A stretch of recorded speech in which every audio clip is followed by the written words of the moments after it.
Does my logo look backward to you guys? No. We are live now. Yeah. Hello, everyone, and welcome to all of our guests in the United States and across the world to AIM Expo Live. Happening going on here, the first time for the AIM Expo, and AIM Expo, of course, is the largest show of its type in North America, and we're just 2 short weeks away from kicking off the Trade and Media Days as well as the Public Days. So Trade and Media Days start October 16th through the 17th, and then the doors open to the public on October 18th and 19th in Orlando, Florida. And for all of you, those of you that are joining us from around the world in the U.S., you can send us any questions that you may have via Twitter if you hashtag AIMExpoLive, and you're eligible to win some stuff if you tag some things right there. All right, so it's at AIM Expo and hashtag AIMExpoLive on Twitter to ask our special guest any questions that you may have. Now, we want to let you know a little bit about AIM Expo and what it's all about. It's the second year of the AIM Expo in the Orange County Convention Center in Orlando, Florida, and like I said, it takes place in 2 weeks. Now, it's like the industry has seen a lot of value in this because it brings together the industry, press, dealers, general public, and this year, it's 50% more floor space, and it's approaching 500 exhibitors. And some of the manufacturers that you're going to see there are Yamaha, Kawasaki, Suzuki, EBR Motorcycles, Kymco, Zero Motorcycles, Massimo Motors. Distributors are Takaraki, Biker's Choice, Western Power Sports, Marshall Distributing, and so much more. It's definitely something that you want to check out. And how you do that is simply go to aimexpousa.com. There's all the information that you need about who's going to be there, what's going to be there, where you can find the dates, get tickets, everything. So it's aimexpousa.com. So look, one of the attractions, and yeah, I said it's an attraction at the show this year, is going to be champion Kevin Schwantz. Now, he's the 1993 500 Grand Prix champ. He's got 25 GP wins, 21 lap records, 29 pole positions to his name, and he'll be joining us at the AIM Expo in Orlando in 2 weeks for Q&A and doing some meet and greets for the attendees on the consumer days, which are Saturday and Sunday. But right now, he is here with us. And also with us, we have some media that are joining us to ask some questions, Kevin. So I'd like to introduce some of the media right now, and I'd like for them to tell us a little bit about maybe a favorite racing experience or moment with Kevin. So please welcome from Cycle World Magazine, Matthew Miles. Matthew, it's good to have you here. Thanks, Greg. Thanks for the invitation. Kevin, good to see you. Good to see you, Matt. Good to be online, guys. Good to have you here, Kevin. So, Matthew, any particular moment that you remember of Kevin's that? I don't know how you choose one of a favorite racing moment, but in terms of personal experience, I think when Kevin went to Eastern Creek to ride Mick Doohan's NSR 500 for Cycle World, we published a story in the February '97 issue. It was quite a few years ago, but that was a great time. Mick was there, Wayne Rainey was there, and to see Kevin riding a Honda after all those years on a Suzuki is pretty amazing. Why don't you add black fruit? That's awesome. Thank you, Matthew. And also I'd like to welcome Michael Gugas from Road Racing World. Michael, welcome to AIM Expo Live. Any experiences from your perspective? From Kevin? Yeah, hey Greg. Hi, Kevin. Hey, everybody. It's good to be here. You know, the moment that sticks out most is just being a fan. First time I ever watched a 500cc Grand Prix race was at Laguna Seca. And being there live, I will never forget watching Kevin come out of turn 11, you know, bike all out of shape, and the thing accelerating up that hill like nothing I'd ever seen before. It was just, it's one of those moments where you really realize that a Grand Prix bike was really something special and not for us mere mortals. Was it a good year? Was it a bad year? Did it keep coming out of the corner, or did it finally? I think, unfortunately, I think your race actually ended in turn 11 that particular year. That's normally where trouble struck. But until that moment, it was awesome. Thank you. All right, thank you, Michael, for that. We appreciate it. Way to chime in, Kev. All right, from Sport Rider Magazine, please welcome Kent Kunitsugu. Kent, it's good to have you on here. Thanks a lot, Greg. Thanks a lot for the invite. Hey, Kevin and everybody. You can't. Shoot, memorable Kevin moment. I guess 88 Suzuka, probably pretty easy. I think, although, what is it, maybe, was it 91 as well when there was like the four-way battle between you, Mick, Wayne, and Kosinski? I say 91 was my best Grand Prix race ever because everybody because it was like the four-way fight, and then you actually fell back in the beginning of the race because you had some problems, and then you switched your riding style, you said, and then you worked your way back up, and then it was just this complete dogfight to the end. Yeah, no, that was good. It was a tough race, and it was one that we started. That was the only season we ever raced on Dunlop tires, and that was our first race of the year. So it was kind of an unknown going into the race what the tires were going to do, and we started to have an issue with the front early on, and bike got light on fuel, and everything came to us at the end of the race. It was great.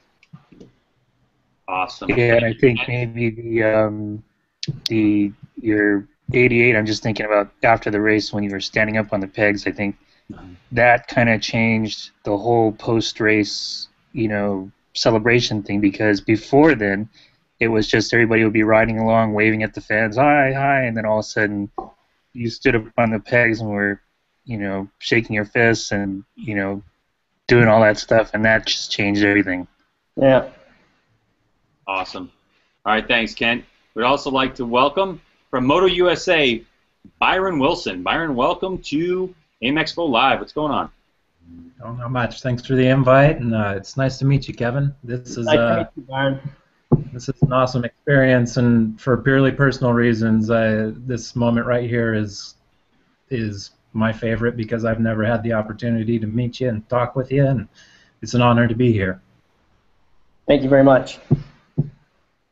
Now, obviously, you know who Kevin is, Byron. So, is there anything in particular watching his career, or anything that you can think of that stands out in your mind of an experience that was special to you?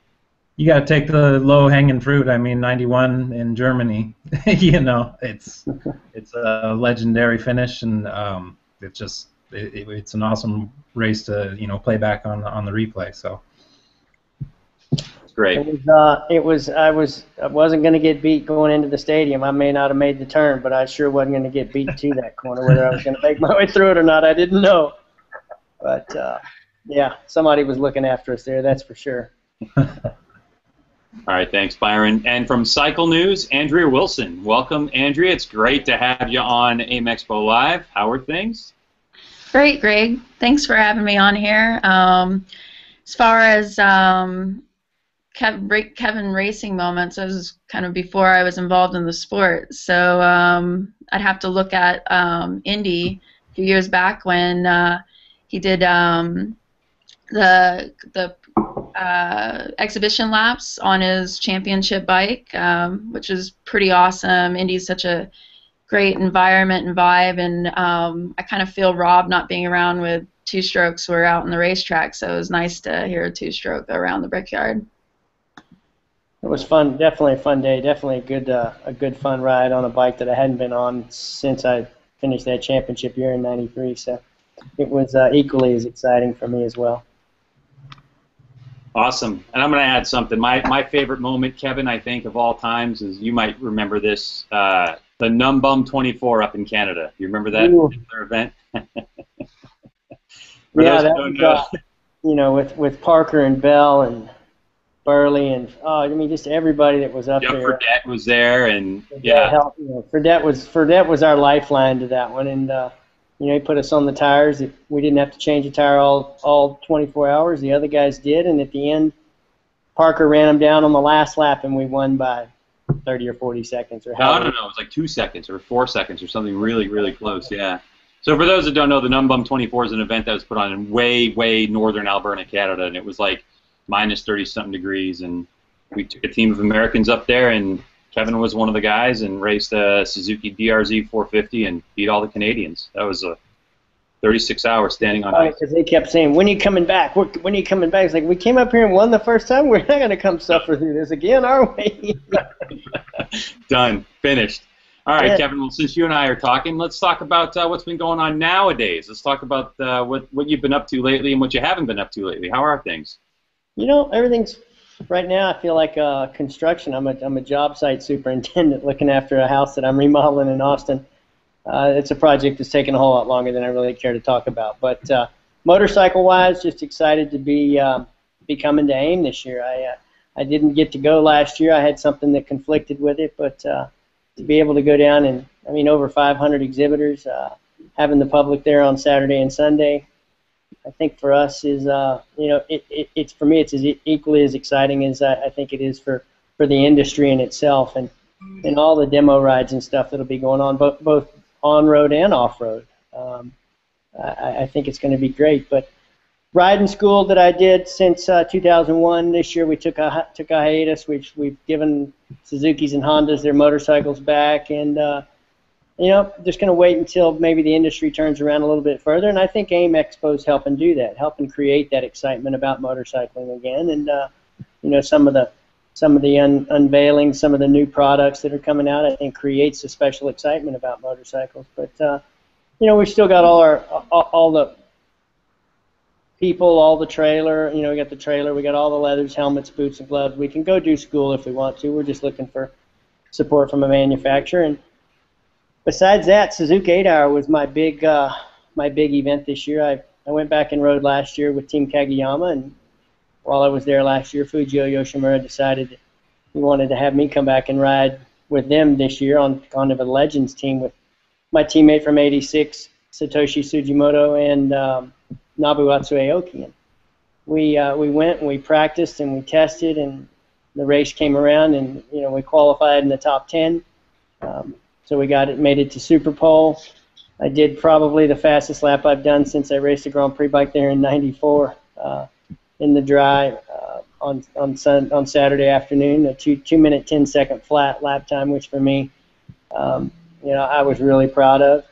And then the weather changed on Sunday. Rain started just before the race started, so they canceled the start. They let everybody change tires. They shortened the race an hour, and as we do as racers, the excitement of some elements from outside coming into play and determining the outcome of the race, we pushed because we knew it was our opportunity. And Nabu and I were both equally as fast in the wet, and we felt like it was a good opportunity for us. And you know, a mistake by Nabu early on, but man, you know, racers, you get a sniff of the front, and you don't want to think about anything except trying to get all the way there. And you know, there was some talk online about, oh, he should have waited. He should have, you know, there wasn't any waiting, even though we know it was only a 7-hour race. But we had to get after it. We had to get going. We needed to try and get to the front and run with those guys as long as we could, because outright speed in the dry, I'm not sure that we had it. But you know, if we could have forced the issue and maybe somebody else would have made a mistake, it could have helped decide the race in our favor. But you know, training, practicing, all the different stuff that I do to get ready for the 8-hour, all those scenarios that play through in your mind about, am I going to have to ride 4 hours? I'm only going to get to do 3. You know, how hard's it going to be? All the scenarios that you lay in bed at night, staying awake, thinking about, never did the scenario of not ever getting to do a lap on the bike and the race come into play. So, you know, definitely disappointment leaving Japan without ever getting to race a competitive lap under green flag conditions anyway. You know, I got to practice and qualify, but you know, it's got me thinking. You know, I'm going to Japan for Motegi in a couple of weeks for the Grand Prix, and I'm going to sit down and talk about maybe going back and doing it again. But you know, I turned 50 in June this year, so I kind of felt like racing was over after I turned 50. But maybe I'll give it another shot. And what about this vintage? You've been racing a lot of vintage bikes lately, right?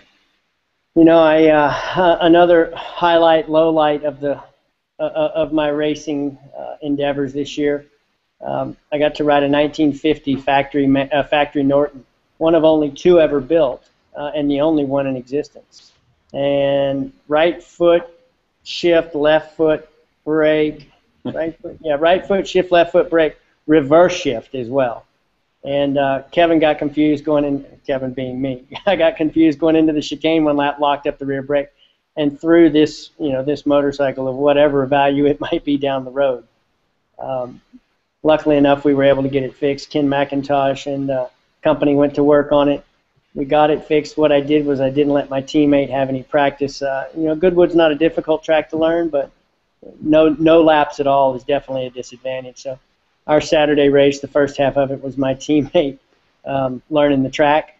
And then on Sunday, we were second fastest motorcycle on the track. We got up all the way up to fourth position, almost got to third. But, it was one of those things. You need to do every lap of practice to be able to compete at that level. And it seems like the vintage guys are playing at a pretty high level these days, too. But the revival at Goodwood is an event I'd never been to before, and it sure is one that I hope I get an invitation back to because I really enjoyed it. It was a great time. Everybody dresses in vintage clothing, and the Friday, Saturday, Sunday, the part of the show is you see somebody walking around in jeans and a T-shirt, and you're like, hey, come on. You want to give them grief for not dressing in the era of clothing that the meeting was all about. But it was definitely a great time, and Lord March and his crew put on an awesome dinner on Saturday night, and the event itself and all the racing on Saturday and Sunday is a lot of fun. Off the track, I heard you have a new fishing boat. Is that true? Oh, I did. I did some work for Suzuki while the Grand Prix was in town here in Austin, and for payment I received an outboard motor, so I had to go buy a boat to put the motor on. I blame that new boat on Suzuki, but I guess when some of the guys come to town for the Grand Prix next year, maybe I have to take them fishing in it. Let's talk about your involvement with AIM Expo. How did you really get involved?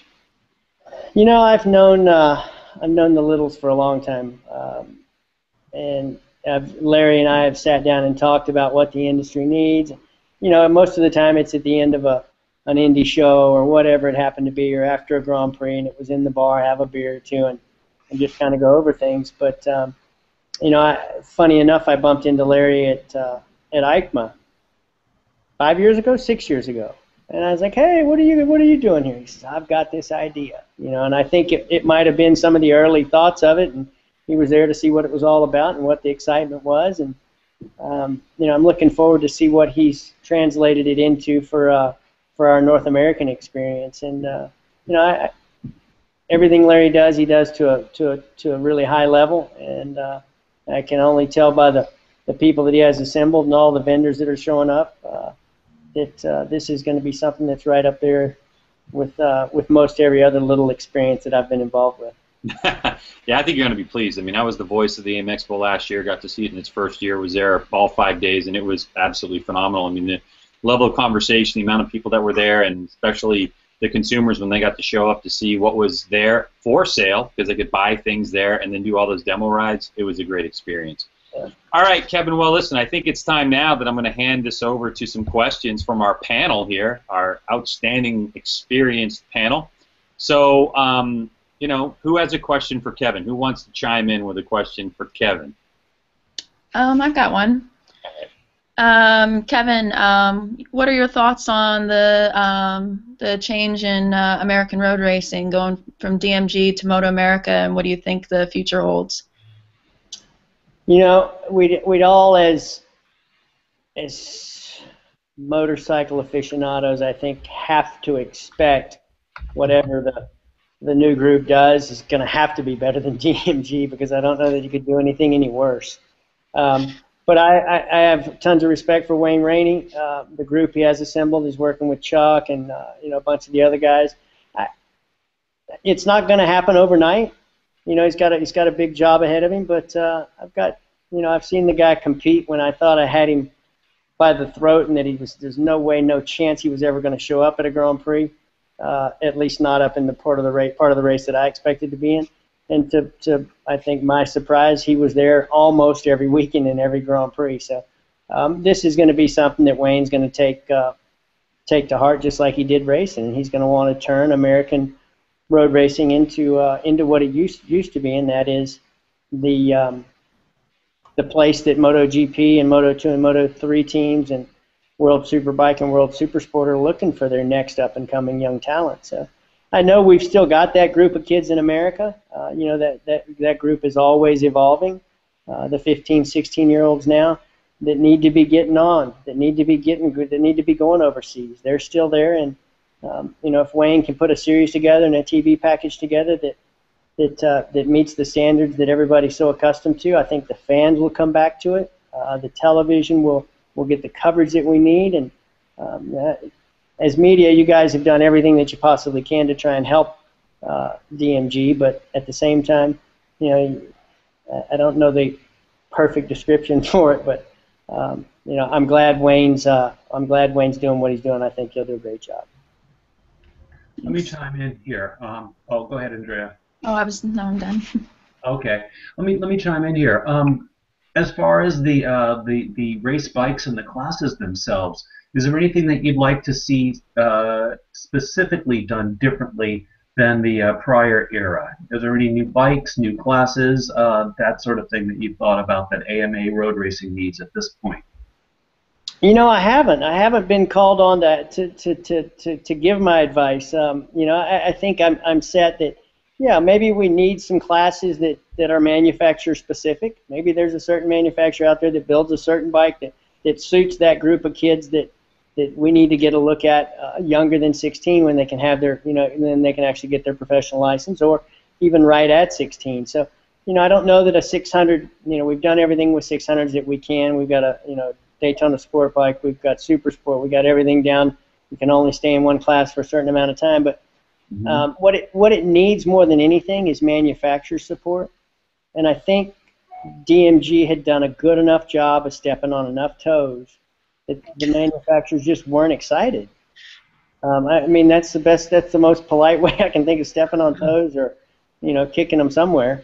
And that's pretty polite. the manufacturers have to get involved, because how did I get to Europe? I got to Europe because I raced for American Suzuki, and Suzuki Japan said, hey, you know what, that kid, when he's done with his contract with you guys, or maybe even a year before, we're going to take him. We want him on our Grand Prix bike. But you have to have the manufacturers there to be able to get the communication internationally, to be able to get the kid the proper channels to get overseas, and whether it's doing a few wild cards one season, or whether it's just going over and spending an entire season over there chasing, whether it's British Superbike, World Superbike, or MotoGP. You've got to have some support from someone, because financially it's not an easy step to take, and had I not had Suzuki support, I doubt I could have made that jump, that's for sure. And let me follow up with one more question on this. You just touched on this, manufacturer support. Does professional road racing exist as we know it without manufacturer support at every level? I don't think so. It's got to be out there, whether it's grassroots, whether it's, and it seems like Weir's got a good TV package put together as well. We used to call that grassroots, but you've got to have contingency packages there, because that's how you get started. That's how you're able to go racing, to take some of that money that maybe you earn as an amateur, and then you can go try and do a few professional races and dabble in it, and then go to a sponsor and say, hey, look, I've only been playing at this level. I went and stepped up went to the deeper end of the swimming pool a few times, and we're not bad. If we do it full time, I think it's a value to you as a sponsor. So I don't think it does. And what we've seen over the past 4 or 5 years that I can think of at least is that really there's not many manufacturers playing in it. Yamaha chooses to. And Suzuki's there, but without hardly any support at all, and there's not really any other manufacturers out there as a factory or factory supported team. I was just thinking about the Moto2 series overseas. Came in guns a-blazing, but a lot of the excitement seems to have leached out of that, and it's kit bike racing, and it just there isn't that excitement. If you look at Moto3 right now, KTM versus Honda going at each other, with blades drawn. That's a lot of fun to watch. There will be more there, that's for sure. And I guess the exciting thing about Moto2 is in 16, it's open up to all engines. They got one more season of Hondas, and then it's 4-stroke or a certain number of cylinders. But it is going to be open to other manufacturers, and I think that'll get that excitement back that Moto 2 maybe is losing a little bit of right now, just having one engine. Thank you, Kevin. Thank you. All right, and don't forget, if you're out there watching us live and you have a question, you can go on Twitter and you can send us a question, hashtag AimExpoLive, and tag in there @AimExpo on Twitter, and you might be able to win some tickets. All right, more questions for Kevin from our panel. Anyone? I have a question, Greg. Mm-hmm. Kevin, Jack Miller announced that he's going straight from Moto 3 to MotoGP next season, skipping Moto 2. What do you think about that? I think it's awesome. You know, I've always been, I've always felt like if riding the big bike is what you want to do, don't bother with the Moto 2. You know, you're going to go there. It's going to, the class is going to, the structure is going to change in another year. You know, you're going to be on all kinds of different stuff. Just go get on what you can get on. It's difficult to make that jump. I mean, I think people need to see, manufacturers or team owners need to see something special in a kid to be able to give him that opportunity. And I think Jack has proven his worth. And you know, I hope it doesn't prove me wrong, but I think the sooner Jack gets on a Grand Prix bike, a MotoGP bike, the sooner he'll learn the ins and outs of riding one, and the faster he's going to find his way to the front. Can you compare going the normal steps through Moto 2?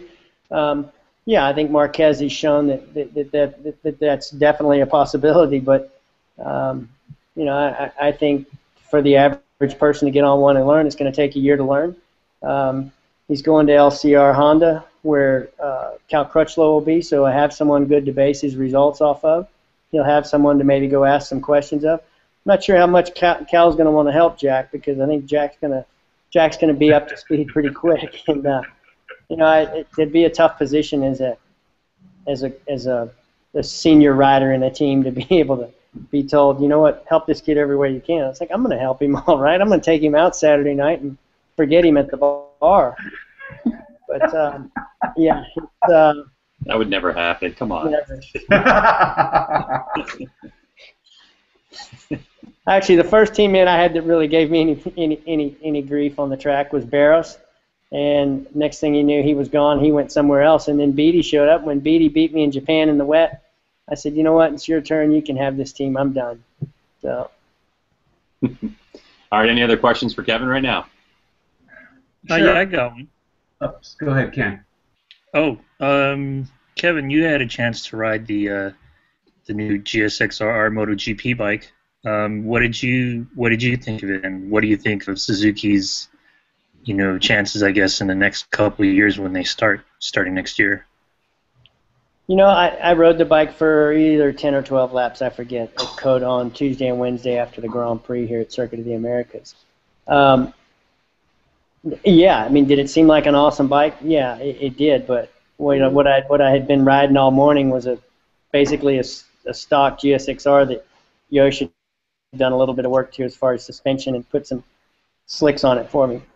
But yeah, compared to just a standard road-going bike, it seemed absolutely amazing. I think the biggest surprise for me was, once again, how good those carbon brakes really are, and how much quicker you can get the thing stopped off the end of that back straightaway at COTA that's however many miles an hour.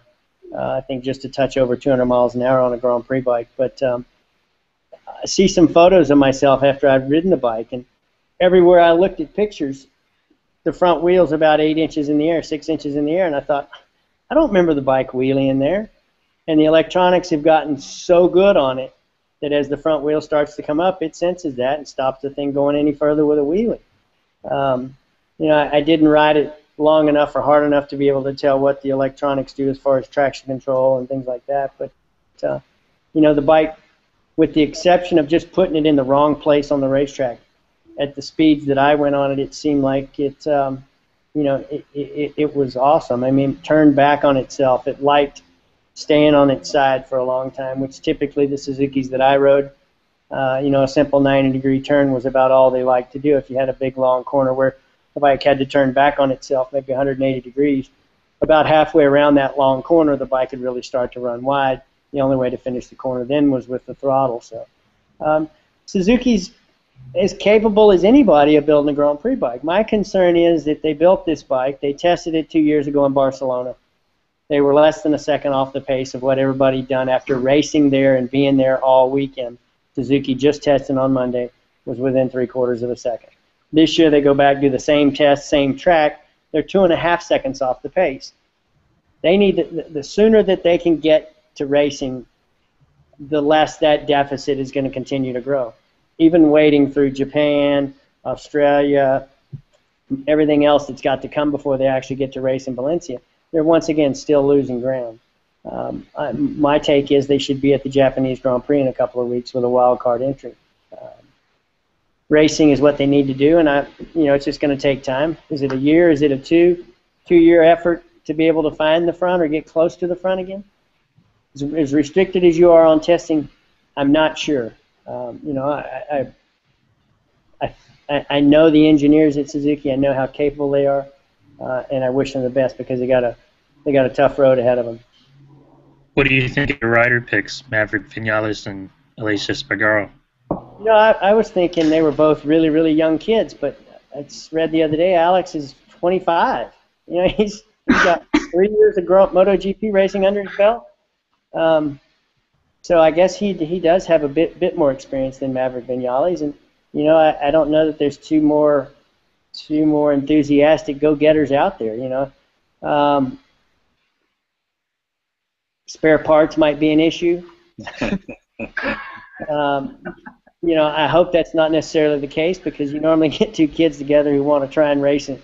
It's like we were when we were kids and we wanted to play. It was we'd ride hard enough till either you or your friend were racing around the trees. One of you fell over, and I think they're great choices.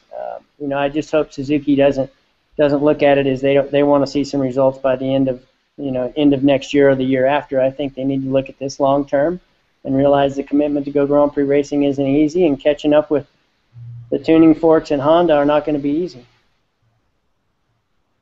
Thank you, Kevin. Any other questions? Byron, do you have anything for Kevin? Yeah. Can you talk a little bit about the coming years? We're going to see some changes to regulation, obviously, in GP, notably electronics regulation. Do you think that's going to be enough to create a more competitive grid? Do you see MotoGP coming into a more, popular and more widely accepted sort of age with these changes and new teams and new manufacturers coming in? I had the answer to the Moto2 question. I don't know that I have the answer to the MotoGP side of things. To hear that Aprilia is coming back, I think is great. Suzuki making their announcement, they're coming back. Once again, I think what the class needs, the premier class MotoGP itself needs, is it needs more manufacturers involved. We don't need split classes. We don't need to have an open class and a factory class. We need bikes out there racing. You just confuse the issue with the public. When you put somebody else on the podium, you're like, I never saw that guy at the front of anything. He was running around in 9th or 10th place. He was the leader of that class, though. So, all the changes and stuff coming up to MotoGP, I haven't really kept tabs on that much. But, getting two more manufacturers back involved, whether they're going to be open bikes or whether they're going to be factory bikes, I don't know if that's been determined yet or not. But at the same time, more bikes on the grid, a more complete field, and just one class. You confuse the issue when you have 2 or 3 classes out there trying to race together. Cool. All right, panel. You happy with all that? We can move on to some questions that we've gotten via Twitter. Kevin, you good for that? Sure. All right. So let's see. We've got a couple questions here. One of those questions is from ETA Varese 20, and this person is asking, will you be working with Wayne Rainey with Moto America? If so, how? Well, I answered that question a little bit earlier with Michael's question. I haven't been asked for my opinion on anything, and I haven't been asked to be involved. So, right now there's a few other things on the plate that might happen next year. So I'm just kind of waiting it out. Going to go to Japan for the Grand Prix and see what happens at Motegi, and I don't know. Maybe we'll have some announcements of our own to make after that. Oh boy! Plus, with Moto America, it is early days. I mean, they're working on a lot of stuff. Right after coming back from Motegi, I go to AIM Expo. So maybe there's another something happening at AIM Expo. Oh, this goes to this question at Greg White on Twitter, who's asking, which would be me, are you coming back to racing? Is that what's going on, Kevin? Gonna own your own team? No, no, but everybody's been making the assumption that Suzuki might be where I'm headed. I did. I wished him good luck and tell him he got a tough road ahead of him. But I've been to Japan a couple times this year, and of course each time I've sat down with Suzuki management and talked to them about what I thought and so on and so forth. But as of right now, no plans. All right, just farewell tour. You never got your farewell tour, 18 race farewell. That's true. I'm just saying. This one actually comes from a Twitter account at Greg White's Bro. I'm not joking, and he wants to know your opinion on can Suzuki regain dominance in U.S. road racing? Once again, I think if it comes with support and it comes with support from the manufacturer. Don and the guys at Yoshimura are doing all they can with what they've got. I think a superbike needs to be a superbike. It doesn't need to be we want to see the exotic stuff. We know MotoGP and World Superbike are where we really need to go if we want to see that. But at the same time, I think it's not easy, especially with all the involvement that Yamaha's had and continued to have, and the support that they're given. Suzuki's got a tough road ahead of them in the American Championship as well. Roger Lee made a good fight of it this year. The Yamaha guys made some mistakes and left the door open till the last race. But I think once again, it comes from the manufacturer and how involved on a global level they want to be, and whether internationally Suzuki feels like the American Championship maybe is something to be concerned about again, or if maybe their commitment to American racing is because of what they've seen happening to the American Championship, and maybe just Wayne being involved is enough to impact some of those manufacturers to get them back in support in American Superbike racing. All right, thanks for that, Kevin, and we're going to start wrapping things up here. So AIM Expo is just 2 weeks away. For everyone, Kevin first, what are you looking forward to upcoming AIM Expo? I'm bringing my riding gear. I want to go do some demo rides. I was reading on and off-road demos. It's like, that's perfect. Catching up with the public, seeing what Larry and his group have put together. He and Kerry Graber and everybody involved, Greg, you included. I've heard nothing but really good stuff about AIM, and I'm looking forward to getting there and seeing it myself and being part of it. Sitting down doing that Q&A, socializing with the public when they get there on Saturday and Sunday for sure. That's great. Can I follow up with that real quick, Greg? Sure. Kevin, of all this, we've seen a number of intros of new bikes. Suzuki's got some stuff that's just come out. Kawasaki has introduced a 300 horsepower supercharged track bike. What street bike have you seen in the past few months excites you most, and which one that we're not seeing would you like to see offered to the public? I just read about the H2 the other day, and that thing to me is unbelievable. I haven't seen a bike that has really created any excitement at all, but I've heard through the grapevine that a lot of the manufacturers are coming with something really special, and that Kawasaki and Yamaha were two of the brands that were doing it, and Suzuki was going to be kind of forced to follow suit if they haven't waited too long. But if I could give you some insight on what there might be and who might have other really cool stuff coming out, I want to see the H2. That's to me that if that number of 300 is correct, that's going to be a pretty cool bike, whether it's for the track or whether it's just for sitting in the garage and riding to dinner. I don't know, but it should be a bike you should have fun on, that's for sure. Thanks. Cool. Anyone else going to AIM Expo looking forward to some stuff on the panel? Oh, yeah. I'm going to be there. You going to sit on the H2, Kento? I hope to ride that thing in the near future, Have actually. you, when are you guys getting to ride that thing? When's the track intro? When are you getting to do that? They haven't said. Everything's too early days for it. Oh, I'm excited about that. All right, we're going to wrap things up here. For everybody who asked a question that we said here on the air on Twitter, make sure you check your Twitter account later today, and we'll let you know if you won anything. And I'd like to thank the panel, of course, from Cycle World Magazine, Matthew Miles, Road Racing World, Michael Gugas, Sport Rider Kent Kunitsugu, from Moto USA, Byron Wilson, from Cycle News, Andrea Wilson. So thank you all so much for participating in this event. And everyone, don't forget that AIM Expo is in 2 weeks' time, and you can find out everything you want to know if you visit aimexpousa.com. There's going to be there are bikes down there and demo rides down there and products to buy. It's quite spectacular. And Orlando in October. Will it sell out? Or is there certain days that, will they only be allowed so many people in? The public better start lining up Friday if they plan on getting in Saturday and Sunday. It won't sell out. With all the extra 50% more floor space and the 500 exhibitors, we got plenty of space for everyone, so everyone can come. Good question, Kevin. Thank you. Thanks, guys. Andrea, Byron, Kent, Matt, Michael, good talking to you guys. Greg, as always. You too, Kevin. I appreciate it. AIMExpoUSA.com. Go check us out. Thanks so much, Kevin, and we'll see you in 2 weeks. Thanks.